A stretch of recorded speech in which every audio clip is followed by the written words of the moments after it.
They're Muslims, but that's not Islam.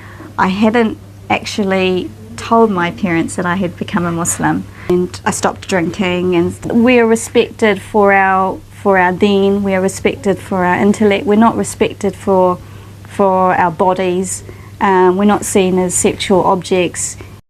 I was born into a Hindu family, so till the age of about 24. I was a practicing Hindu in a way, in a very superficial way, so I enjoyed the festivities, getting dressed up and things like that. That was the fun bit, but I never took any meaning out of the festivals. All the different gods just confused me. And it was funny, I always had an idea about there being only one God. Didn't relate to any religion, but just that was my personal belief. And I stuck with that. I never looked at religions at all, but that was my personal thoughts. And it didn't have a name. It wasn't this God or that God, and it wasn't the God for Monday, and it wasn't God for Tuesday as Hinduism is. So yeah, I did all the fun things, and but stuck to my own personal belief, really. For me, it was very much a background thing. As I said, it was just the fun things of socialising with everybody, getting together at Diwali time, taking part in the Diwali festival, the dancing and all that kind of stuff. But that was just fun. And even through my teenage years, it was just, you know, going through all that teenage angst, and, you know, so for me, religion as such was very much a background thing. Although my dad's a practicing Hindu, but he never played a very big part in my life. We were very close, where I'm one of two sisters, and we were close to my mum, and she wasn't practicing in that way. She was very much like us. It's only later on in her life, after I converted, that she started to practice a little bit more, but still very much with the Western mentality. So I went to university, and I did a Bachelor of Commerce and became an accountant, and so started my career, always with that thought in my mind that, you know, I'll believe what I'll believe, and respect my parents that they wanted to believe in Hinduism, which was fine, that was it. But I never went searching, and I never thought about Islam, because like a lot of people, I just saw what was in the media. And that was it for me, you know, no way, I'm not even going to go near there, you know. So went through university, you know, typical student, you know, the pubs, you know, the going out, everything like that, did all that. Finished university and started my career.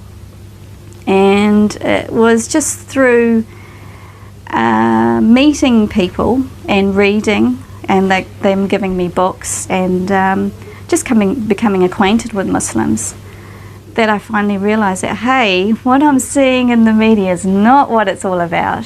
They're Muslims, but that's not Islam. It took a very short time for me to realise that this was for me. This is what actually I was believing in all this time, for 10 years, going through my teenage years. This is what I believed in, and so it just clicked. It just basically clicked. And so I became a Muslim. I took my Shahada at the beginning of 1996. So yeah, it's just over 10 years I've been a Muslim. And then I married my husband at the end of 96. And just, I'm still learning, you know. It's a journey, basically. And I don't think I'll ever stop learning. I've now got a very close-knit network of friends, and so we have all this support. Now we have children, so it's a very important part of my life now. Before I became a Muslim, I wasn't doing anything in particular. Just, you know, just the typical Kiwi, you know, get up, go to university, go and go to parties and things like that. I didn't have anything regular I was doing. You know, and then when I became a Muslim, I started becoming aware of what I was doing and how I should be doing things. Obviously, for that first year when I wasn't married, it was very difficult because I was on my own. I hadn't actually told my parents that I had become a Muslim. So I was doing things very much on the sly, so to speak. Just basic things like food and things like that. I was avoiding the meat, and I stopped drinking, and my social life kind of cut down. But I didn't do it in a way that they were going to think, hang on, something's wrong in their eyes. To me it was all right, but from their point of view, you know, something's not right. Until it was time that it just had to all come out, and as I expected, they took it very badly. But once I got married and then moved in with my husband and his mum, I would watch what they were doing, because I hadn't learnt how to pray yet, for one thing. So I would watch my husband pray. So the kind of, when I first learned to pray, it was actually how the men pray, and I didn't realise there was subtle differences between the way women and men pray. So things like that. It was just through watching, through my husband's guidance, and reading, and just making those changes very slowly. It wasn't, I wasn't pushed into anything. It was just basically in my own time, because I was still working, still adjusting with the fact that my parents had basically decided that they just didn't want to have anything to do with me. So I was coping with the fact that I had lost my family.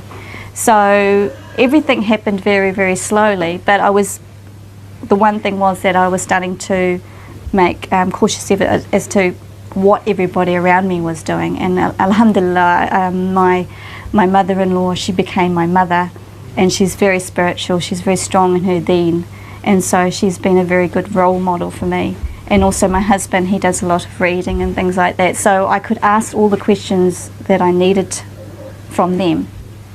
And it was probably 6-7 months after I kind of started to actually learn how to pray properly, because before I was just doing the motions. I didn't actually know what I was saying, you know, what to say and things like that. And as I became more comfortable, I just started to learn. If I didn't wear that straight away, it took me probably 6-7 months with that as well, just to get comfortable with it. And I used to wear it to work. I kind of did it the opposite to a lot of the other sisters I know who have reverted to Islam.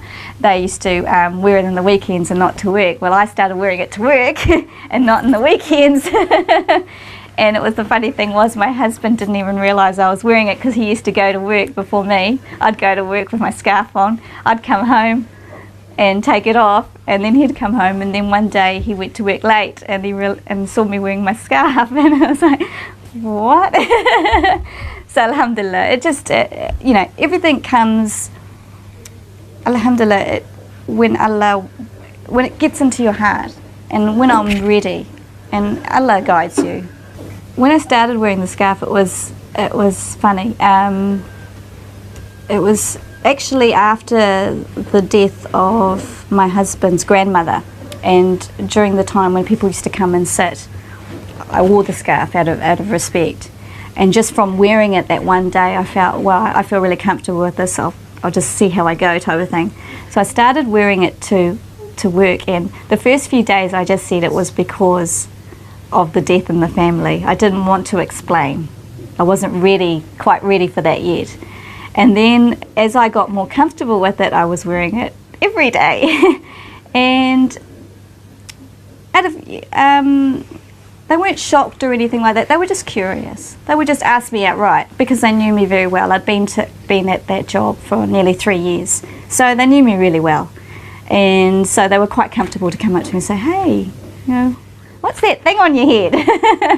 And I would explain to them, you know, why I was wearing it. And once they got the explanation, they were happy. They didn't bother me about it, you know, they were fine about it. It was just, I just looked a little bit different. Otherwise, in terms of dealing with me at work, it was the same. You know, I'd come down to them, yeah, I'd talk the same, everything was the same, basically. I didn't notice it straight away, but the way they talked to me was a little bit different. Sometimes they wouldn't actually look at me eye to eye. It was like, it was showing respect.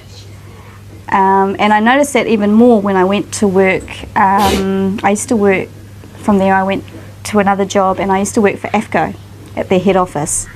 And it was amazing when I used to go down to the meat plants, and of course I'd never seen a Muslim woman.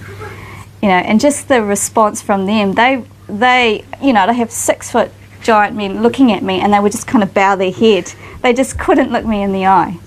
It was amazing, and it was just, everybody knew who I was because I was the only woman that wore the scarf, so that everybody knew who I was, and it was good. It was great because they'd talk to me on the phone, and then they'd see me, and they were just like, oh, you know, they didn't know what to do.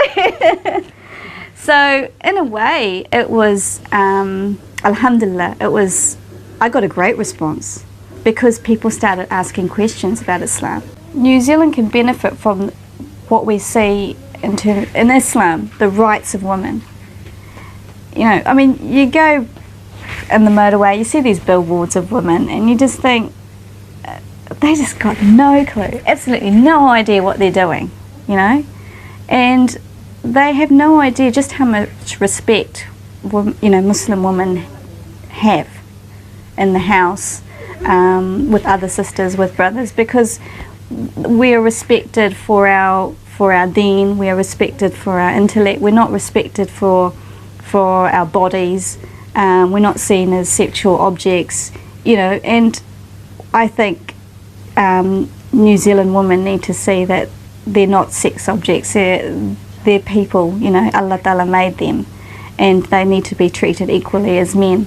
And Islam can give a lot. And we had a lot of rights way before non-Muslims did, you know. And that was one of the things that I found surprising when I first started reading, was the books I did read were specifically about women. And because that was the biggest thing about Islam was, you know, what we see on TV, and the first thing you think about, and I'm sure most people do, is women are oppressed. You know, you see them covered head to toe, they're oppressed, that's it.